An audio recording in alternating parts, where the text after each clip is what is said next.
কি হয়েছে বল? আরে কিছু না। আরে আমরা ভাই বল। আরে আমাদেরকে বল। এক্সকে দেখলাম লালু বুলু চর্বির দোকান আছে, বাগবাজারে চর্বির দোকান। ও লালু বুলু, আরে যে হেভি হেভি হেভি বানায় রে ভাই। ঘন্টা চর্বির দোকান ভালো বানায়, শালা কুকুরের চর্বি দেয় না, ছাগলের চর্বি দেয়, তুই দেখতে গেছিস? তুই জানিস ওটা ওটা মুরগির চর্বি দেয়। কত লোকে আসে জানিস ওখানে? এ ছাড় বাদ দে, এ তোর এমনি চর্বি দেয়, তুই শালা চর্বি। তোরও চর্বি আছে, তোরও চর্বি আছে। বাকিটা শোন, পরে করবি তোরা নোবরা।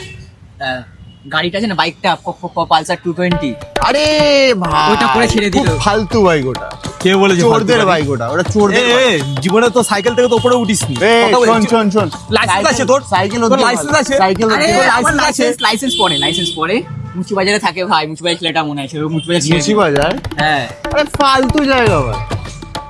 শালা এই কুড়ে ঘর থেকে তো কোনোদিন তো এত লাইটিং তো দেখিসনি, কোনদিন বাড়ি চিনিস আমাকে? তুই চিনিস আমি? তুই জানিস তুই কোথায়? তুই চিনিস আমি? জানিস? তুই চিনিস আমি কে? তা থাকিস তো দর্জি পাড়া, তারপর তুই চুপ কর তো। তুই তো থাকিস একটা বস্তির মধ্যে। এ বস্তি ছেলে পচা, তুই জানি না। তুই বস্তির ছেলে মচা। আরে ভাই তাহলে ভাই চ্যাম্পিয়ন হবো ভাই। ভাই আমি তাহলে ভাই স্কচ ছাড়া কথা বলি না ভাই আমি। চুপ কর, পচা আঙুরের রস দে ভাই, তোরটাও পচা বলের রস। রাম খাবো, আমি খাও। রাম হ্যাঁ, চল।